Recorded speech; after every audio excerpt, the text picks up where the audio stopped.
இலவசமும் மக்கள் நலனுக்காக ஒரு ஆட்சி செயல்படுத்துறதுக்கும் நிறைய இருக்கு.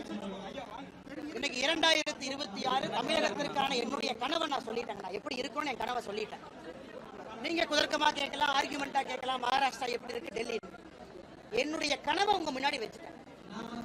எதற்காக ஒரு 3 லட்சம் கோடி ரூபாய் பட்ஜெட்டை எதற்கு செலவு செய்ய வேண்டும் என்கின்ற எண்ணம் ஆட்சியாளருக்கு தமிழகத்தில் இருக்கணும்.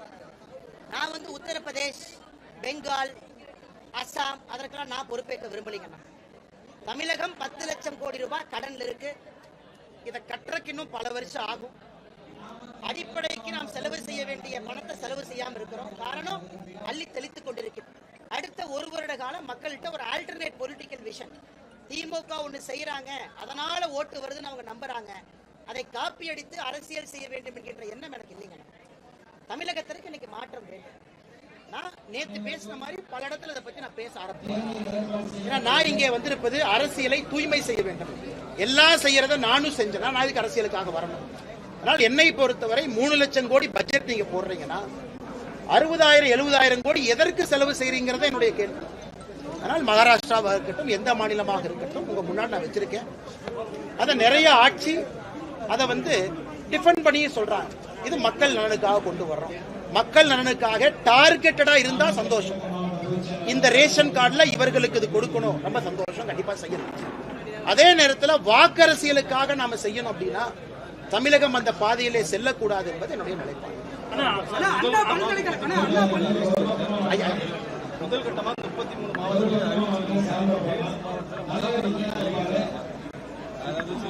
இதெல்லாம் புதிதாங்கண்ணா. இதெல்லாம் ஒன்றும் புதுசு கிடையாது. ஒரு தலைவர்கள் வரும்பொழுது சில பேருக்கு ஏற்புடையது இருக்காது.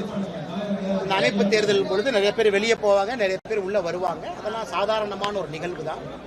அதனால் யார் விலகி இருந்தாலும் கூட இந்த கட்சி உழைத்ததற்காக நன்றியை தெரிவிச்சுக்கிறேன். புதிதாக உள்ளே வருபவர்களுக்கு இந்த நேரத்தில் நான் வரவேற்பும் தெரிவிச்சுக்கிறேன். காரணம், சில பேர்த்துக்கு சில விஷயம் பிடிக்காம வெளியே போறாங்க அப்படின்னா அவர்கள் உழைத்திருக்கின்றார்கள், நன்றி சொல்ல வேண்டிய என்னுடைய கட்டாயம். இந்த கட்சி ஒரு ஜனநாயக முறையில் அதனுடைய தலைவர்களை அது தேர்ந்தெடுத்திருக்கிறது. மாவட்டத்துக்கு இந்த தலைவர் தான் வேணும், திருநெல்வேலிக்கு தான் வேணும், வேலூருக்கு தான் வேணும். அவர்கள் சொல்லும் பொழுது மாநில தலைவராக நானும் அதற்கு ஒப்புதல் கொடுக்க வேண்டும். நானும் சென்னையிலிருந்து என்னுடைய வெறுப்பை தெரிவிச்சா அந்த ஜனநாயக முறையை கேள்விக்குறியாகிவிடும். அதனால ஜனநாயக முறைப்படி எல்லா இடத்துலையும் தேர்தல் நடந்திருக்கு. இது தமிழ்நாட்டுக்கு புதுசு. இவ்வளவு ஜனநாயக முறையில் பண்ண முடியுமா, பூத்திலிருந்து ஒன்றியத்திலிருந்து மாவட்டம் வரைக்கும் பண்ண முடியுமான்னு அதை செய்து காட்டிக் கொண்டிருக்கின்றோம். அதனால் நிறைய புதியவர்கள் வந்து கொண்டிருக்கின்றார்கள். வெளியே செல்பவர்களும் கூட சில பேர் யாராச்சும் 1-2 பேர் இருந்தா கூட மறுபரிசீலனை செய்வாங்க. ஒருவேளை சரினா கூட அவர்களுடைய உழைப்புக்கு நன்றி என தெரிவிச்சுக்கிறேன். அருந்ததியர் மக்கள் அதிக மெடிக்கல் படிக்கிறாங்கன்னா திராவிட மாடல் ஆட்சியினாலதான் படிக்கிறாங்க. அதான் நான் இங்க பேசுறேங்கன்னா, அருந்ததியர் சமுதாயத்தை சார்ந்த மாணவ செல்வங்கள் இன்னைக்கு மடிக்கணினி இன்னைக்கு கொடுத்து நீங்க படிக்க வைக்கிறீங்கன்னா சுதந்திரம் கிடைத்து எத்தனை நாள் ஆச்சு? எத்தனை முறை நீங்க ஆட்சியில் இருந்திருக்கிறீங்க? திமுக எத்தனை முறை ஆட்சியில முழுமையாக 5 முறை முழுமையாக, இன்னைக்கு 6வது முறை. அப்பெல்லாம் நீங்க என்ன கழட்டினீங்க, என்ன கிழிச்சீங்க? அமைச்சருக்கு நான் கேட்கிறேன், முதல் முறை என்ன பண்ணீங்க? இன்னைக்கும் பட்டியல் சமுதாயம், இன்னைக்கும் பட்டியல் சமுதாயம் கல்வியில பின்தங்கி இருக்கிறாங்கன்னு வாய்க்கிலேயே பேசுறீங்களே.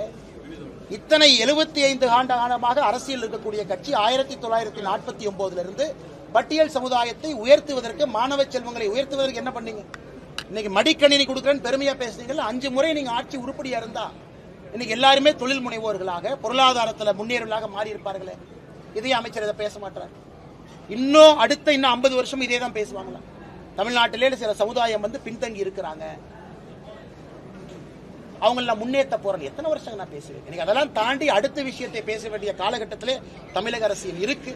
இவர்களுடைய செயல்பாடு 75 ஆண்டுகளாக சரியா இல்லாதனால இன்னைக்கும் அதே விஷயத்தை பேசுவேன். பரந்தூர் விமான நிலையம் குறித்து மக்கள்கிட்ட கருத்து கேட்கறதுக்கு இன்னைக்கு ஒரு கூட்டம் போடுறோம்.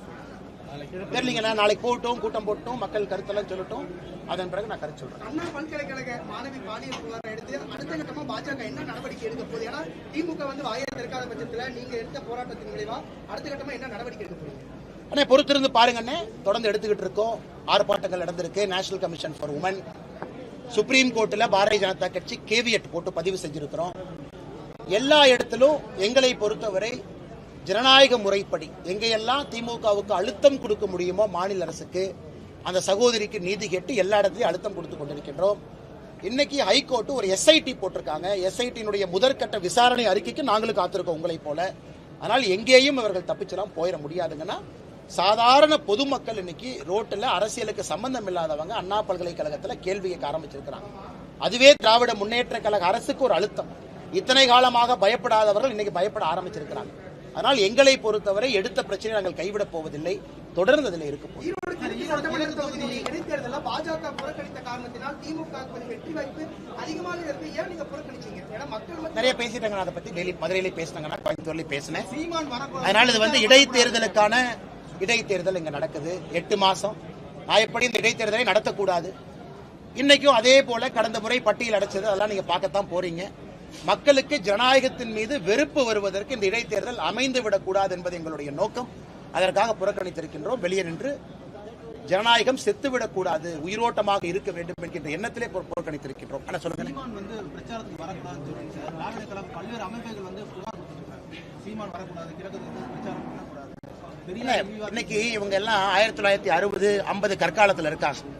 நீங்க மைக்கு முன்னாடி பேசினாவே அது பிரச்சாரம் தான், டிவியில வந்தாவே அது பிரச்சாரம் தான். ஒரு இடத்துக்கு போய் பேச வேண்டும் என்கின்ற எண்ணம் யாருக்கு இல்லைங்கண்ணா. எப்படி இருந்தாலும் மக்கள்கிட்ட செய்தி போயிருது, வாட்ஸ்அப்ல போகுது.